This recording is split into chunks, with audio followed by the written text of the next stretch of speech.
Bu dulu.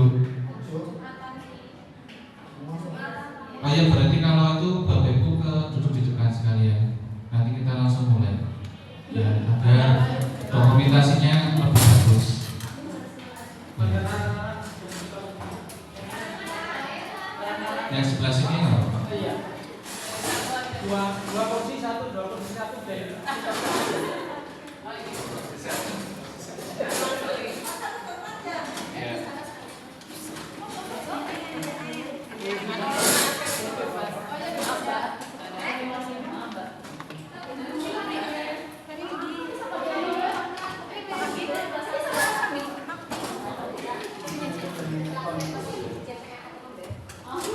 Monggo Bu Kepala. Desi.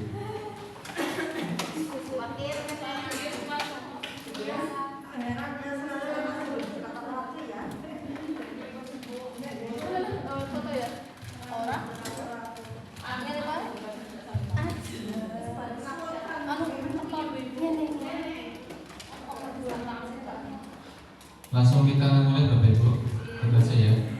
Bu Desi minta tolong pintunya dikunci dari dalam. Di dalam apa di luar?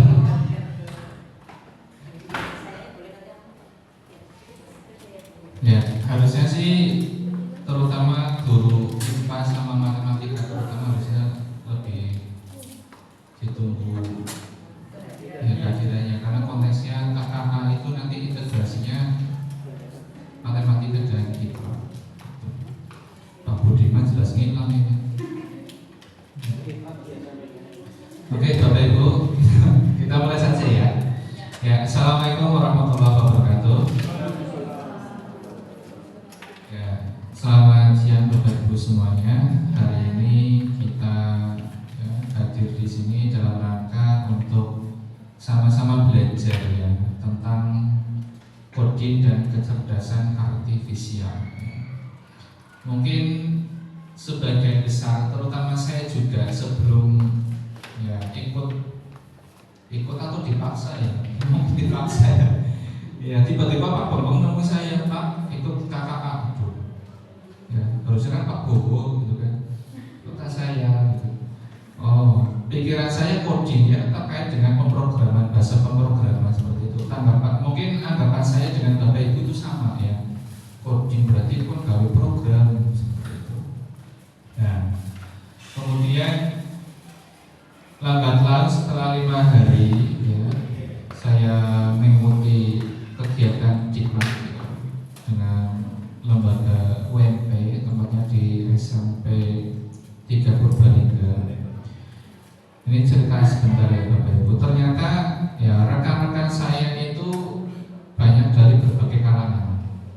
Ada yang muda seperti saya, ada yang tua seperti Pak Bowo.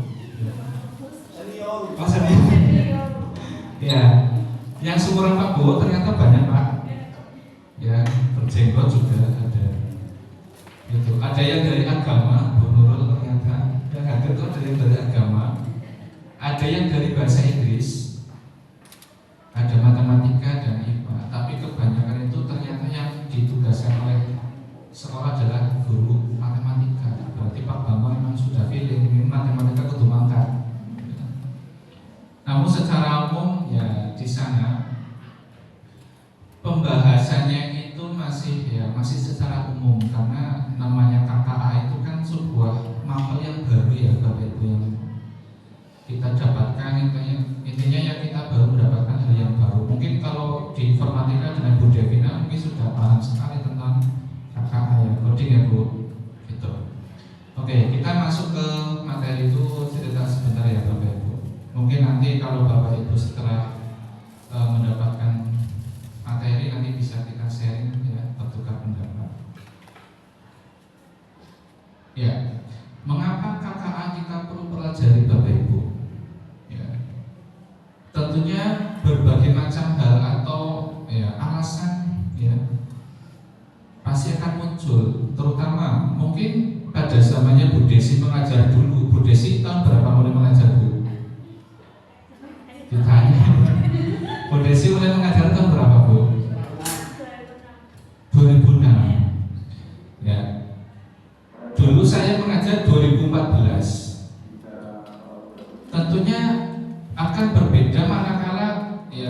zamannya Bu Tica sama Bu Nurul mulai mengajar.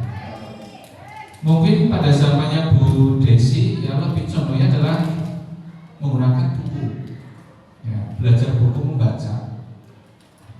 Zamannya saya ya buku kemudian HP. Nah mungkin zamannya Bu Nurul dan Bu Tica itu berbagai macam ya alat bantu untuk melakukan pembelajaran, terutama terkait dengan digital. Jadi perubahan zaman itu akan mempengaruhi cara kita untuk mengajar. Nah, berhubung kita berada pada zaman modern gitu kan, ya tentunya kita harus beradaptasi dengan ya, situasi sekarang, tuntutan zaman. Maka disebut itu ada impact ya. Jadi bagaimana cara kita mengintegrasikan teknologi dalam pembelajaran. Selamat datang kurikulum. Ya. Nah, ada perwakilan IPA ini. Itu ya. Itu yang pertama. Jadi tuntutan zaman bahwa kita tuh harus ya, beradaptasi dengan teknologi. Kemudian yang kedua Bapak Ibu, ya mungkin di waktu sebelumnya bahwa kita itu akan disuruh mengajar coding pada saat itu wakil presiden, ya, mengatakan bahwa sekolah harus ya, menjelaskan pelajaran coding atau memperlakukan pelajaran coding di sekolah-sekolah. Itu awal mula mungkin kita ya, mendengar informasi tentang itu. Nah, berawal dari situlah maka adanya muncul naskah akademik Bapak Ibu. Jadi di naskah akademik itu kenapa sih KKA harus diajarkan? Tentunya ya, berdasarkan yang paling umum adalah melihat negara-negara yang lain sudah ya, berkaitan dengan coding dan kecerdasan artifisial. Jadi di naskah akademik itu ada 3 ya, bentuk pembelajaran coding dan kecerdasan artifisial. Yang pertama adalah terintegrasi dengan mata pelajaran ya, yang ada, terutama informatika. Jadi coding itu diintegrasikan dengan informatika. Kalau di naskah akademiknya seperti itu. Kemudian yang kedua adalah mata pelajaran pilihan ya, sesuai dengan minat dan yang lainnya. Nah, mata pelajaran pilihan itu ya tadi dia tersendiri. Nah, konteksnya sekarang kan dia menjadi mata pelajaran pilihan. Jadi ya tahapan pertama terintegrasi dengan informatika, maksudnya digabung dengan pelajaran informatika. Yang kedua adalah menjadi mata pelajaran tersendiri, tapi konteksnya adalah pilihan. Dan yang terakhir adalah sebagai ekstrakurikuler, seperti yang disampaikan oleh Pak Bangun ya. Jadi ada 3 pilihan. Yang pertama digabung dengan informatika. Yang kedua sebagai mapel pilihan, seperti halnya dengan mapel prakarya, seni budaya, seni musik ya. Dan yang ketiga adalah dia sebagai ya, bagian dari ekstrakurikuler. Nah, bagaimana kalau misalkan dia sebagai mata pelajaran pilihan, ternyata di Permendikbud nomor 13 dia memiliki jam pelajaran, yaitu totalnya adalah 72 jam. Dan setiap pertemuannya dalam 1 minggu adalah 2 jam. Apakah yang mengajar adalah guru informatika? Ya, tidak Bapak Ibu. Jadi yang mengajar KKA itu kalau konteksnya mapel pilihan itu tidak hanya sebatas guru informatika saja yang mengajar, tapi mapel yang linear dengan informatika, yaitu Pak Bowo dan Pak Budiman, matematika dan IPA gitu. Jadi misalnya Pak Bowo nanti kurang jam Pak, nanti ngambil mapel informatika.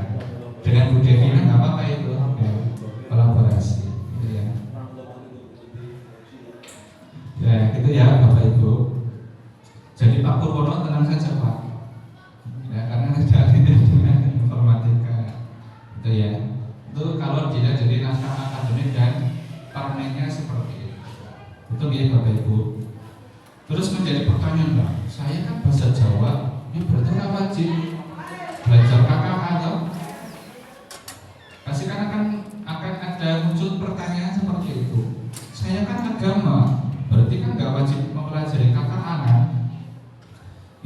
wajib atau tidak wajib itu sesuai dengan kebutuhan tadi, sesuai dengan sebab yang pertama bahwa kita berada pada situasi zaman digital. Tentunya ada hal-hal digital yang bisa kita terapkan untuk membantu kita dalam memberikan pelajaran terhadap murid seperti itu ya. Tadi ya meskipun bukan kewajiban kita mempelajari KKA untuk murid, tapi kita bisa selipkan di mapel kita untuk memudahkan murid dalam belajar.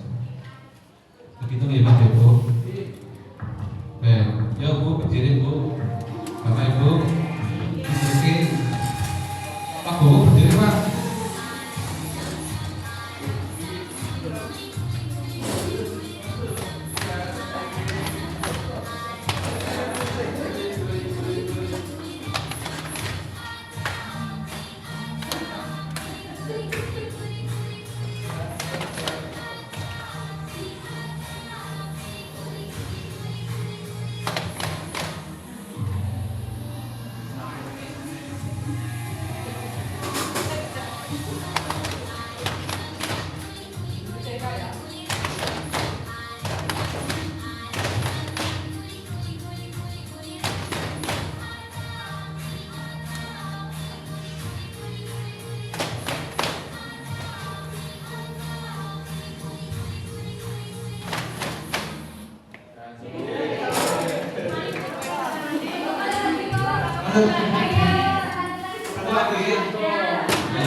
Ada ya Bu? Ya, itu ya es breaking seharga 2,3 juta Bapak Ibu. Ya, es breakingnya 2,3 juta harganya.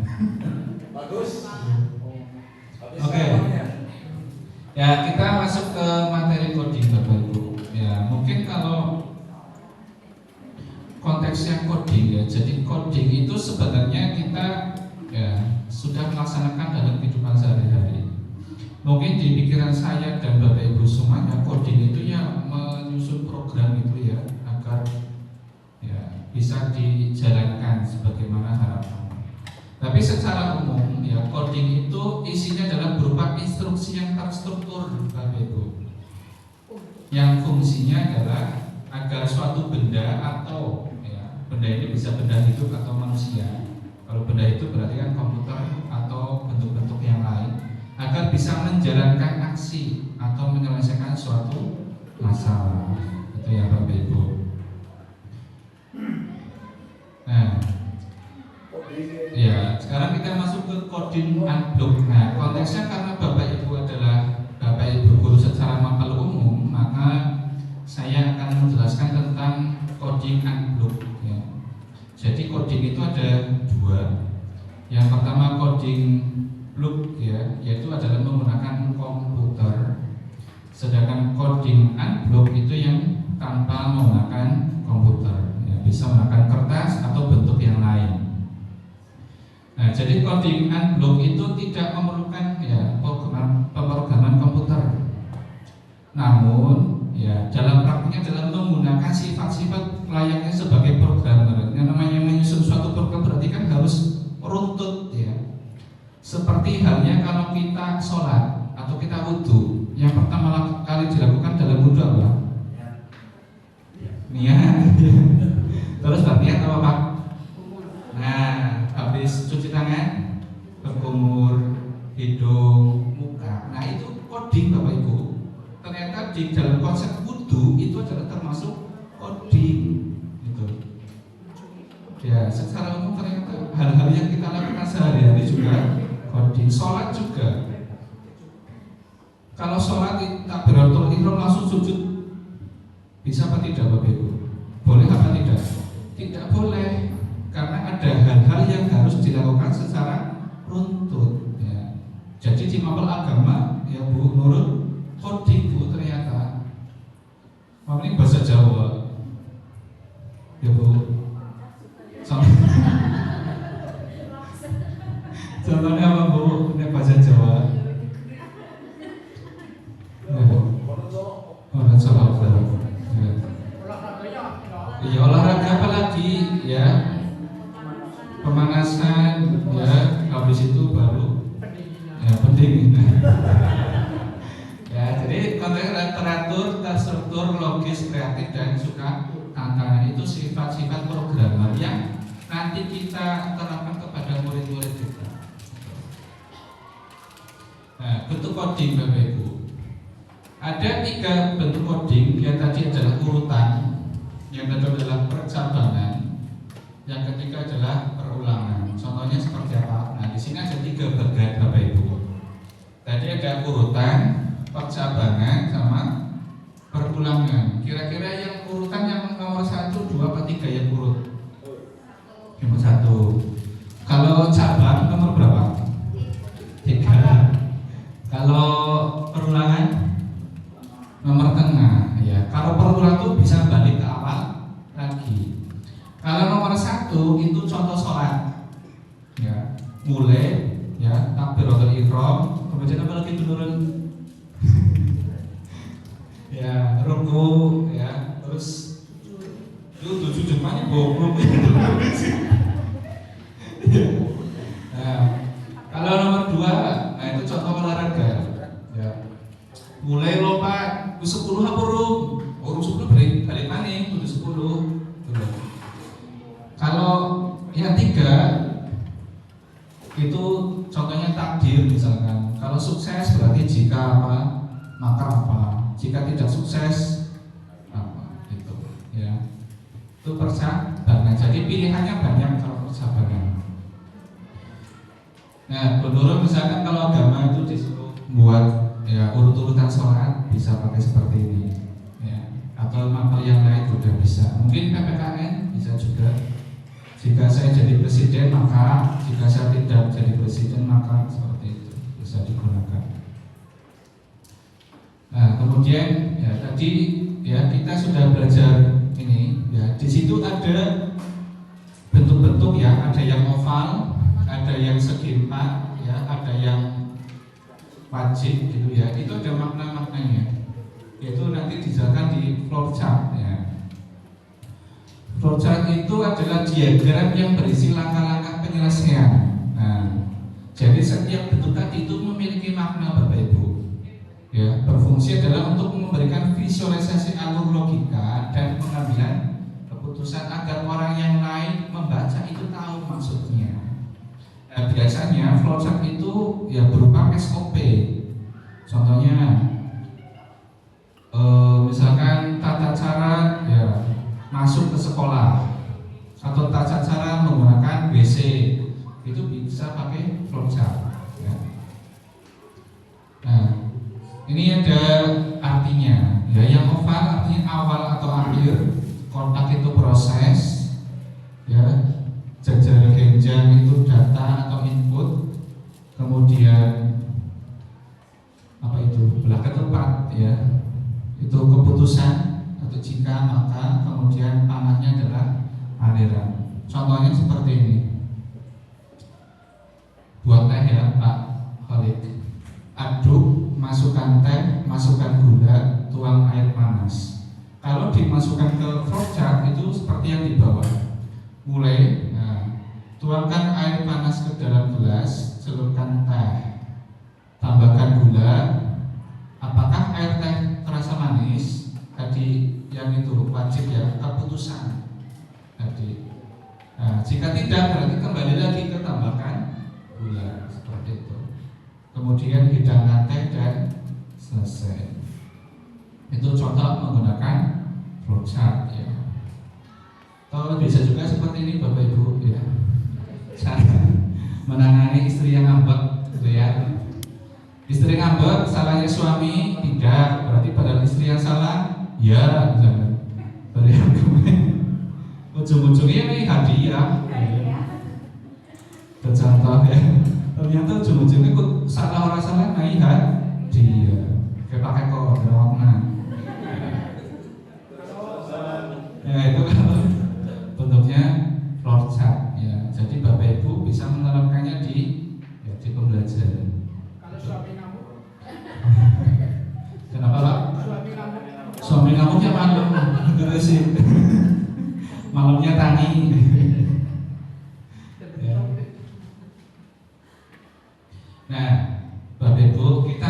inti. Ini nanti yang bisa Bapak Ibu terapkan di RPP.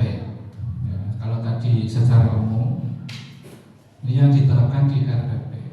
Jadi di dalam RPP itu nanti terkait dengan coding dan kecerdasan artifisial itu masuknya ke ranah berpikir komputasional. Jadi berpikir secara sistematis dan efisien. Ada 4 item yang termasuk dalam berpikir komputasional, yaitu dekomposisi, memecah masalah menjadi bagiannya lebih kecil. Contoh masalah gede, ya, dipecah dari masalah cilik-cilik di sini supaya bisa mudah diselesaikan. Gitu. Kuning nggak kelihatan.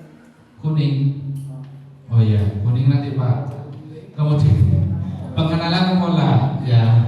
Jadi mengenali atau mengenali pola dalam bentuk bisa mengelompokkan, kemudian membersihkan atau mengidentifikasi data. Ya. Kemudian selanjutnya abstraksi, yaitu menyederhanakan informasi yang penting saja, abaikan yang tidak penting. Yang kuning-kuning ini Pak, itu adalah algoritma. Jadi membuat keputusan, memecahkan masalah secara runtut dan benar. Mungkin Bapak Ibu itu sih apa?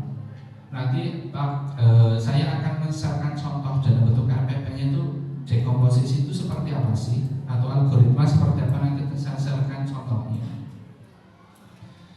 Nah, sekarang masuk ke kecerdasan artifisial Bapak Ibu. Di hari kelima ini langsung betul hari kelima. Mantap. 1, 2, 3, 4 ya, 4 hari selesai tadi. Sekarang hari kelima, yaitu kecerdasan artifisial ya.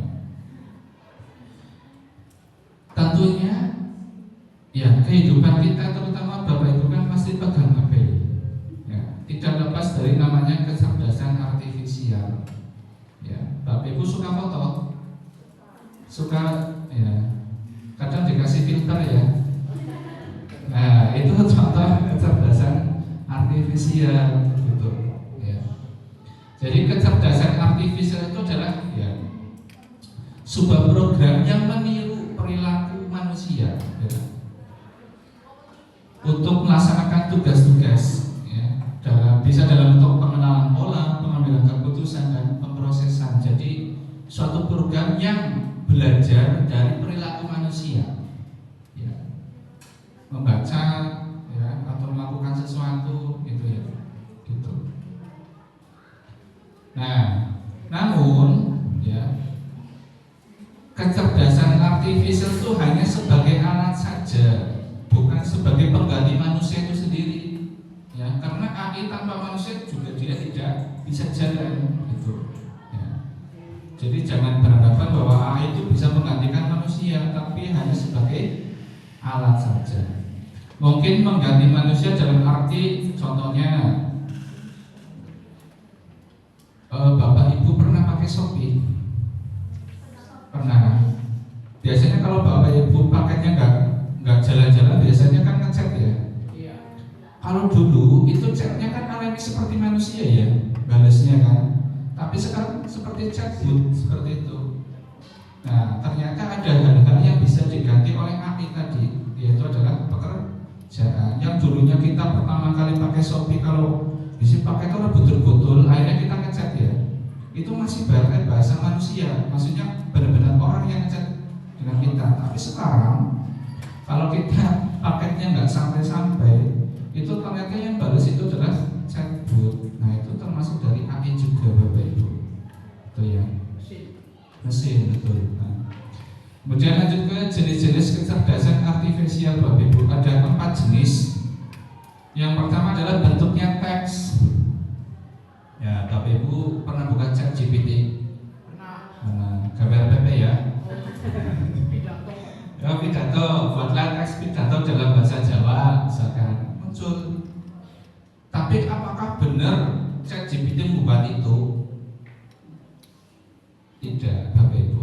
Ternyata ChatGPT konteksnya adalah dia bekerja dari data-data yang sudah ada di internet.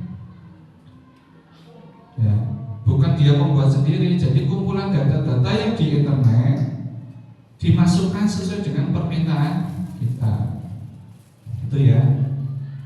Contohnya gini, saya anggap saya sebagai AI ya. Pak Sugi sebagai konsumen. Pak Sugi kan saya panggil buatkan kopi. Nah, di belakang saya kan ada penjual kopi, gawekan kopi. Nah, itu sebagai perantara saja. Ya, jadi AI itu ya menyajikan permintaan manakala data-data yang ada sudah ada. Kadangkala apa yang kita minta kadang tidak sesuai harapan kan? Nah, karena dia kerjanya sesuai dengan database tadi yang ada di internet, gitu ya. Kemudian ada DeepSeek ya dan lain-lain. Kemudian bentuk gambar DALL-E, Canva AI. Jadi Canva itu sekarang sudah ada AI-nya Bapak Ibu. Ya, bisa buat poster, buatkan poster dalam bentuk gelas misalkan. Kalau dulu kan kita harus ngikut gelasnya dikasih buah-buah, terus dikasih tulisan kan. Sekarang kita cukup membuat promnya saja, kecil-kecil muncul dari poster. Gitu. Kemudian ya bentuknya musik ya ada Suno ya, ada Aiva video. Nah sekarang yang paling gencar adalah VO3 ya Pak Toko ya. Ya. Ada monyet bisa nyanyi ya. Sebelahnya ASN, belakangnya ASN joget. Itu ada ternyata, itu pakai VO3. Kalau di grup Bapak Ibu orang lain mungkin ya dianggap benar ya. Itu dari AI. Oke, Bapak Ibu, coba Bapak Ibu kan pegang HP. Buka Google Lens, coba Bapak Ibu. Nah ini yang biasa dilakukan oleh murid Bapak Ibu, Google Lens-nya dibuka. Kemudian coba arahkan ke situ kameranya.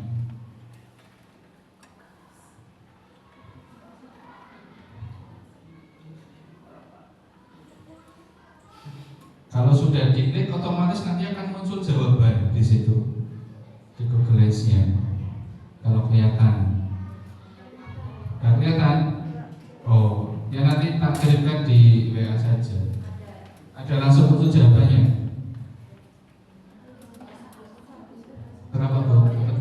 76, betul. Ada caranya nggak? Nah, itulah AI Bapak Ibu. Ternyata murid-murid kita cerdas. Ya.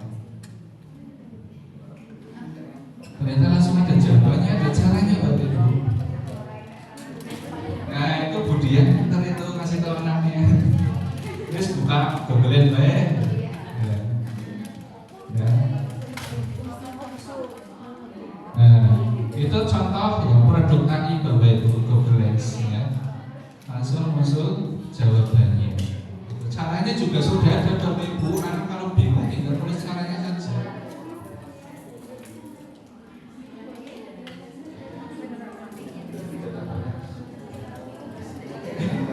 Ada internetnya kok.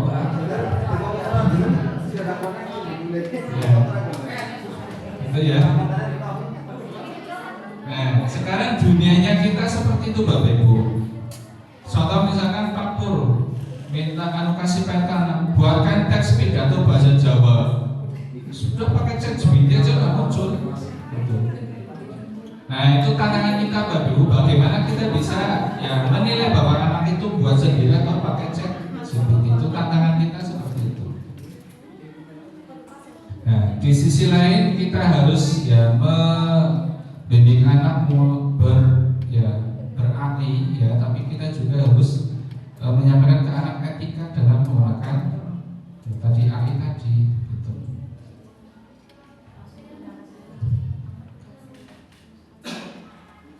Oke Bapak Ibu, kita masuk ke praktek ya, terakhir nih praktek. Bisa pakai video saja ya Bapak Ibu, jenengan bisa mempraktekkan membuat prompt ya. Jadi kalau zaman dulu ya prompt itu pakai bahasa program ya Bu Dev. Sekarang itu pakai bahasa kita itu udah muncul gitu ya, pakai bahasa kita sendiri sehari-hari. Asalkan itu bahasanya lebih detail gitu. Ya, itu akan sesuai dengan harapan kita. Coba Bapak Ibu menggunakan HP Bapak Ibu, buka itu apps Fliki AI. Nanti ketikkan promptnya di itu.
Sudah masuk ke aplikasi AI Bu.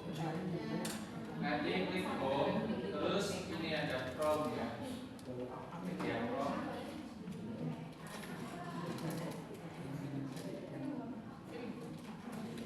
Sudah? Belum. Ya. Klik aja prompt kan? Nah nanti jenengan ini masukkan prompt ini. Tak ketikkan dulu ya.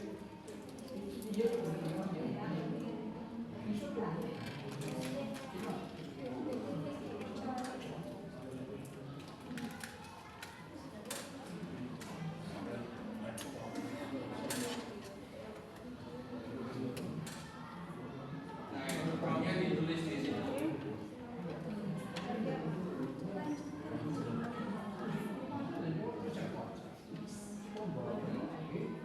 Ya.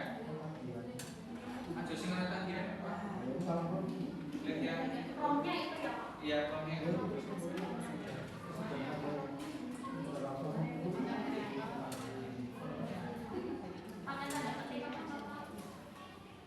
Seperti yang ada di situ. Iya.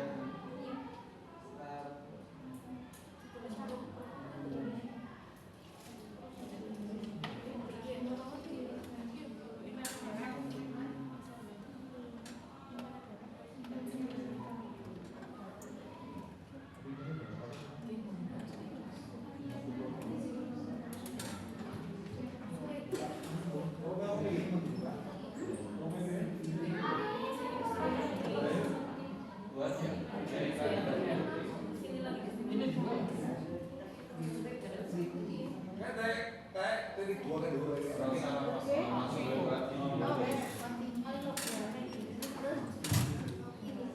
Ini juga.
Karena itu lebih detail sih Pak. Oh iya,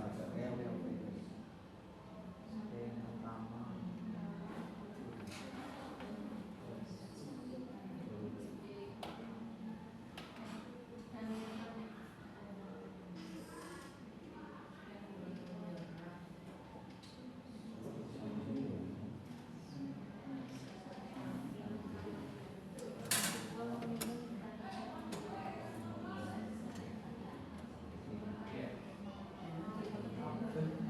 seorang siswa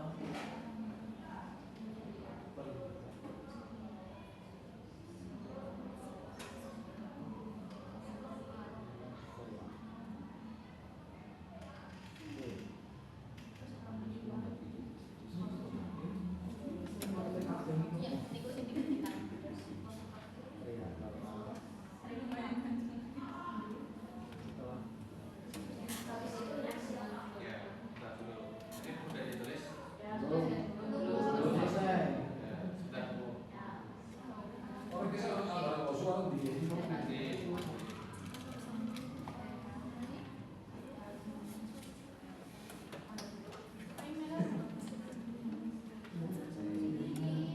Yang kedua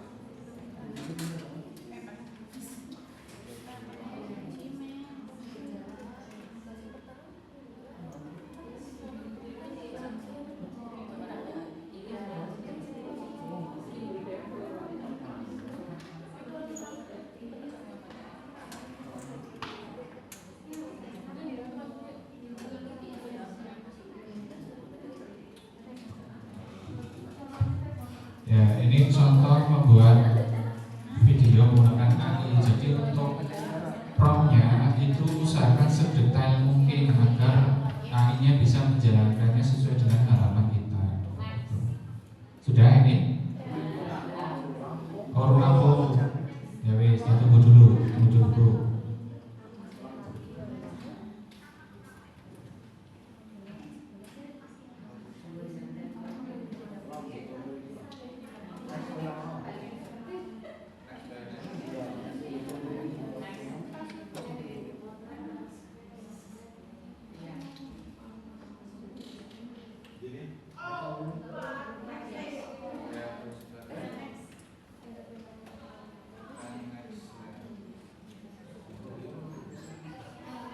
Nah, nanti kalau misalkan Bapak Ibu itu punya foto sendiri, itu nanti di bawahnya tinggal masukkan foto Bapak Ibu. Kalau misalkan mau pakai, ya buka kita, gitu ya.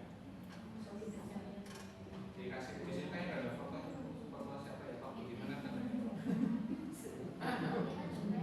Adanya dulu. Enggak ada.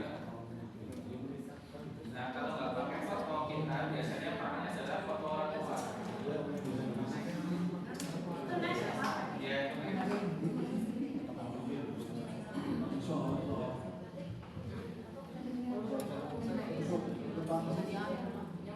ini next ya, kemudian bisa pilih template-nya Bapak Ibu. Kira-kira nanti bentuknya seperti apa? Ini template. Misalkan pakai yang ini ya. Ini klik, terus next. Terus pakai bahasa apa? Bahasa Indonesia jangan, dialeknya Indonesia atau mau dialek yang lain juga boleh. Nah, kemudian ceritanya yang ekspresinya bentuknya seperti apa, apakah ceria, menyegarkan, ini bisa dipilih lebih dari satu. Kemudian tujuan videonya untuk apa? Misalkan untuk media sosial, audiensnya siapa yang yang mendengarkan itu siapa? Siswa misalkan, atau anak muda. Kemudian kita tinggal next.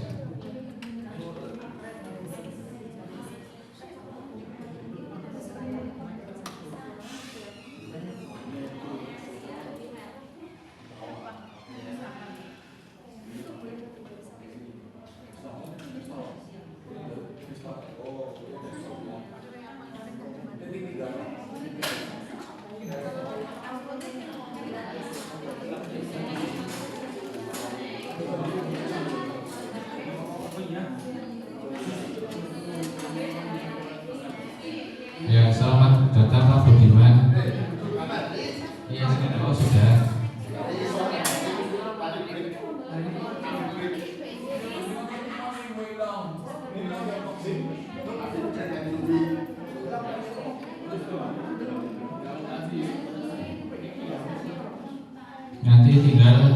Nanti kalau misalkan mau pakai bahasa laki-laki ya, suara laki-laki bisa dipilih di voice over.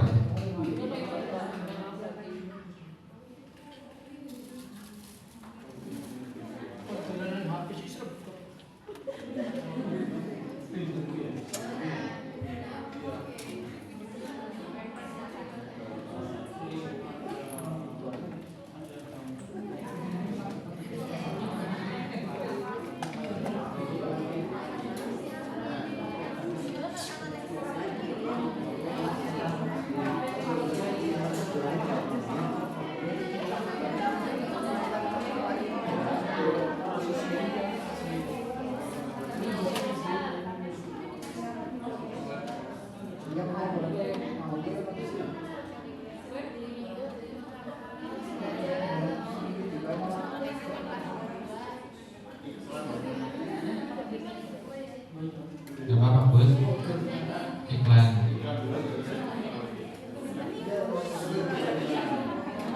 Ini gak sih? Ya.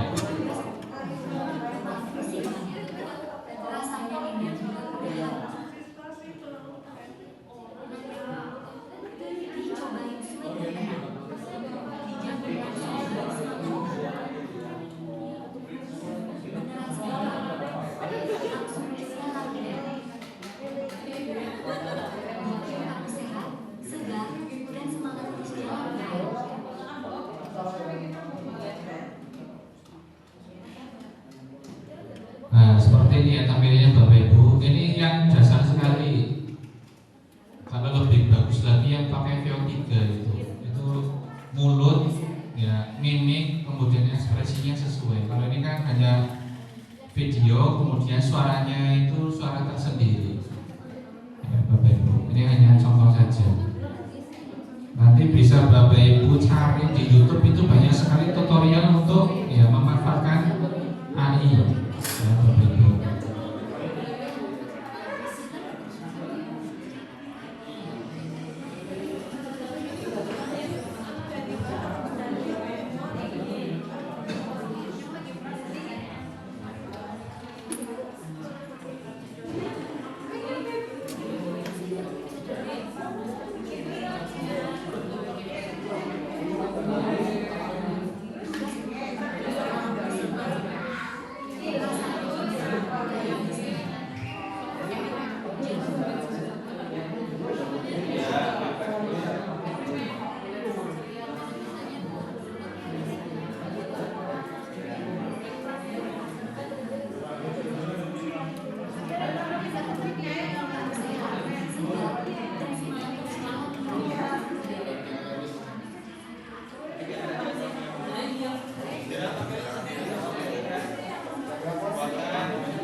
Jadi untuk download itu bayar Bapak Ibu.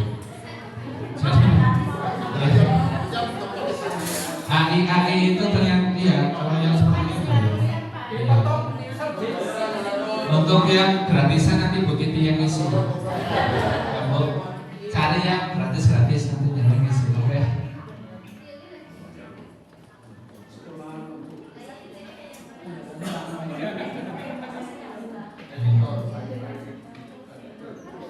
Sih ada mas di sini. Gitu nih Bapak Ibu. Ya nanti kita coba dengan Bu Titi nyari yang gratis.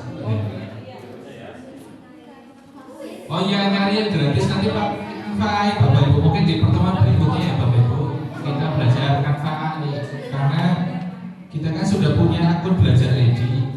Ya nanti coba kita belajar itu.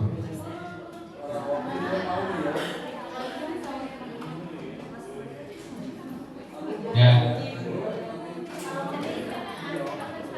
Begitu ya Bapak Ibu. Nah, berhubung ini sudah jam 11 nanti untuk contoh RPP yang terkait dengan KKA nanti saya share di grup Spensa ya. Nanti bisa dipelajari sendiri. Oke itu saja. Terima kasih untuk hari ini Bapak Ibu semuanya ya, telah hadir untuk ikut belajar bersama-sama tentang KKA. Saya akhiri wassalamualaikum warahmatullahi wabarakatuh.